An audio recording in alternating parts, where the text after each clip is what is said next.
ากาศร้อนหลายพี่น้องกินน้ำก่อนดื่มน้ำก่อนบ่เสื้อบ่เดี๋ยวเพิ่นติดไฟข้างในเท่าไรอันนี้เสื้อ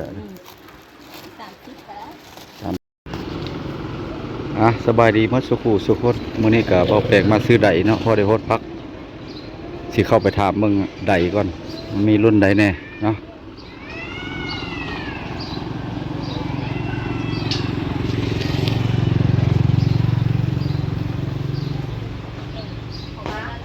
ฮะ10 เมตรนึงบ่น้ำสั่ง10 เมตร9 เมตรนึงน่ะนาง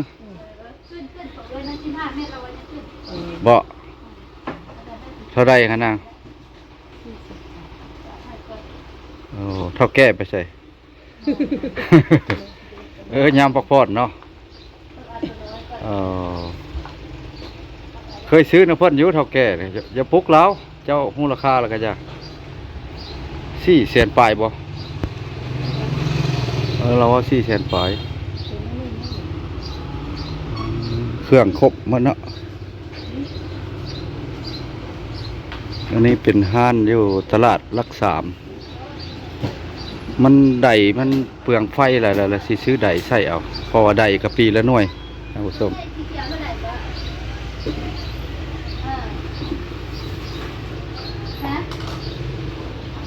ตัวสีเขียวได้ไดน้ำได้5.5ตัวน้อยได้4.5ล่ะรุดในเสี่ยวเอ้ยเคยซื้อน้ำปีละหน่วยนี่ไปฮดพักนี่ขึ้นเนาะตอนนี้ของเวลา15 เมตรนี่คือโอ้9 เมตรนึงนะนาง9 เมตรเอาน้ำมาเลย9 เมตรเอาหมดแล้วสวิกเปาะนี่เด้เอาตัวนี้นี่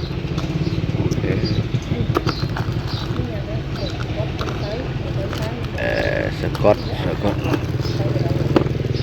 ได้เอาตัวนี้ก็ได้อันหนึ่งกับสกอตสีดำใส่ไงเวลาเขาไปต่อแม่น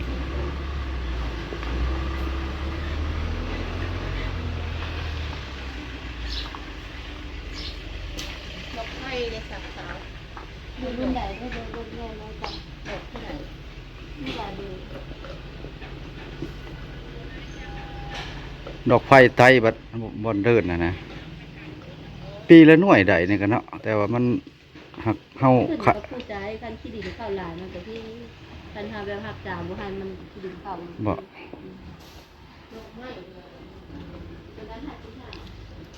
โอ้จักรถจักรุ่นน้ำรุ่นนี้จะคือจักรถเนาะจักรุ่นใหม่ส่วนลายจะเป็นของไทยก็มีของจีนก็มีด้วยของประเภทเข้าตลาดต่อวันนี้เลาะซื้อแนวกินก่อน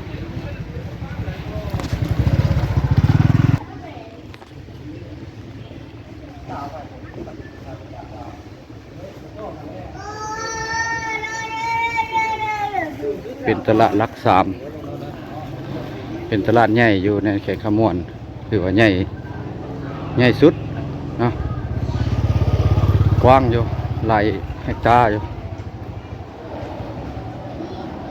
เอาแปลงจะได้ถ่ายให้พี่ให้น้องเบิ่งได้มาเมื่อนี้พอได้ออกไปใส่เนาะเมื่อนี้ก็เป็นวัดศิลป์ใหญ่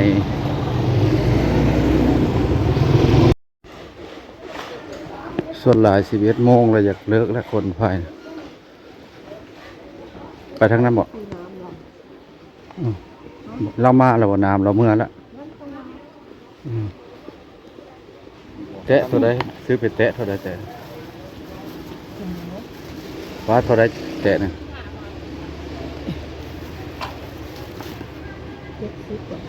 เบอร์เท่าไร70เอาเครื่อง35เนาะเครื่องนึง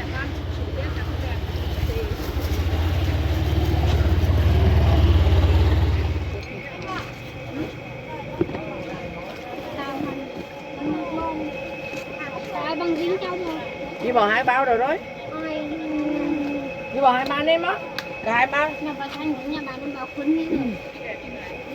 với lại bực báo được. อ่ะโอ้ Với lại gắn quá. Mất cái này luôn à? Chị Gắn ơi.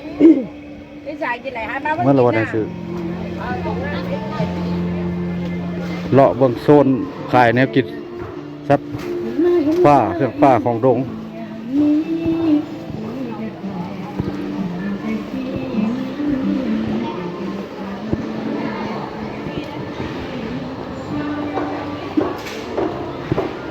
โอ้โซนในก็หลายพักหลายเนาะ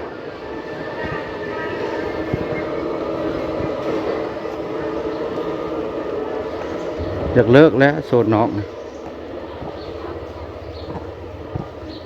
ส่วนหลายจะเป็นห้านเวียดนามเนาะโซนนี่โอ้โซนนั่นอยู่ไปพูดไปอย่างพอเราออกซื้อน้ำเราออกนี่ออกปลาแดกเอาปลาแดกได้ไหมปลาแดกไปเด้นอบุญนอสารนอเหล้านี่เด้สิบ่ซื้อวะก็จะสิเลิกปะเลยได้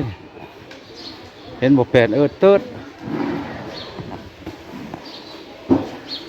นี่อาหารบ้านเฮานี่เห็นบ่ซื้อปลาแดกก่อนปลาแดกแซ่บขายเป็นโลบ่ โลนึงเท่าไหร่ บ่โอ้โล25แซ่บได้ปลาแดกเจ้าเด้ใส่แกงน้ำหมอกน้ำไม้นี่พอได้แซ่บขาประจำเพิ่นสิจัดใส่ถังไว้ผสมเนาะแต่ว่ามันออกมานี่ถือว่าได้ขายดีปลาแดกบ้านเฮานะไป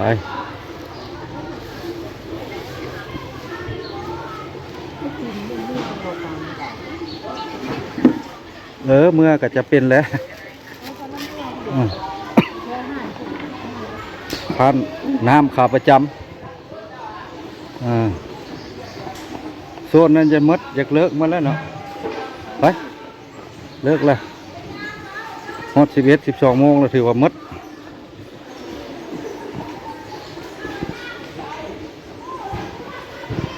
บ่แปลงกับบ่ได้ค่อยตัดคลิปพี่น้องเพราะว่ายามมันขาดบรรยากาศเพชรบ้านเฮาแต่ว่ามดแล้วเพิ่นยังแต่โซนในเนาะโซนในแล้วเป็นแม่ค้าซื้อต่อซื้อมาขายต่อเนาะตัวนั้นเลยเป็นราคาส่ง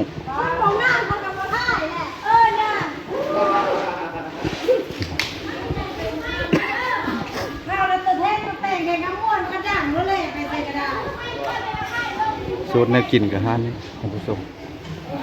ซื้อห้านขาประจำก็โอ้ขาประจำบ่ได้มาเหิงแล้วขาประจำน้ำเฮานี่โอ้มันก็มี13,000นี่เพิ่นติดราคาเลยพี่น้อง13,000 กีบเนาะอันนี้ 10,000มีป้ายราคาคักแน่เด้พี่น้องเขาโอ้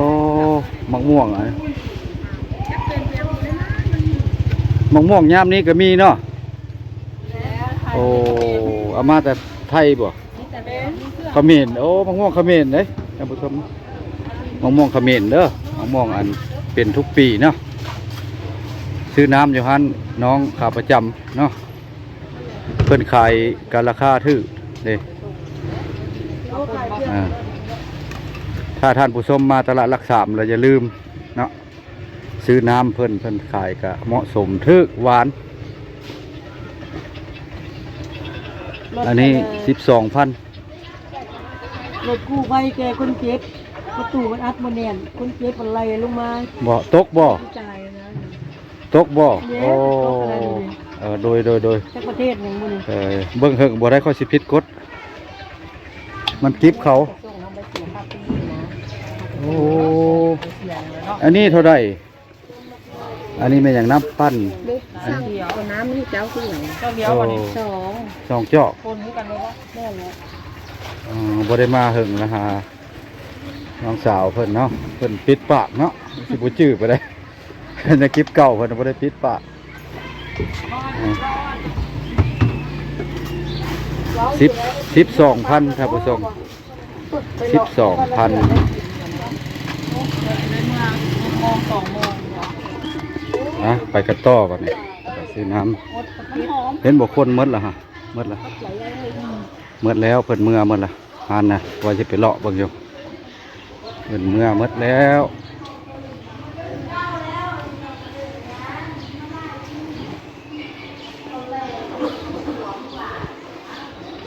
มาละมาแต่เช้า11-12 โมงแล้วถือว่าหมดเนาะ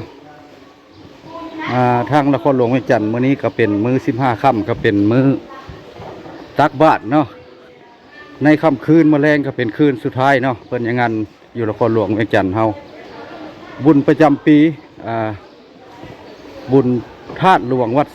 ธาตุหลวงเนาะบุญประจำปีทุกปีเนาะกับคนหลายเนาะแต่บ่แปลงก็มีทีมงาน FC ส่งคลิปเนาะให้เบิ่งแต่ก็บ่ได้สามารถเอาลงให้พี่ให้น้องเบิ่งได้คนหลายพอสมควรปีนี้พี่น้อง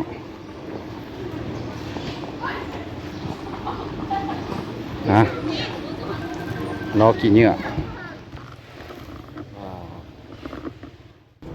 คลิปนี้ก็พาพี่พาน้องมาเลาะตลาดลักสามหรือว่าตลาดท่าแขกใหญ่กว่าหมู่เนาะตอนนี้ก็ซื้อสิ้นอยู่พี่น้องเนาะแต่ว่า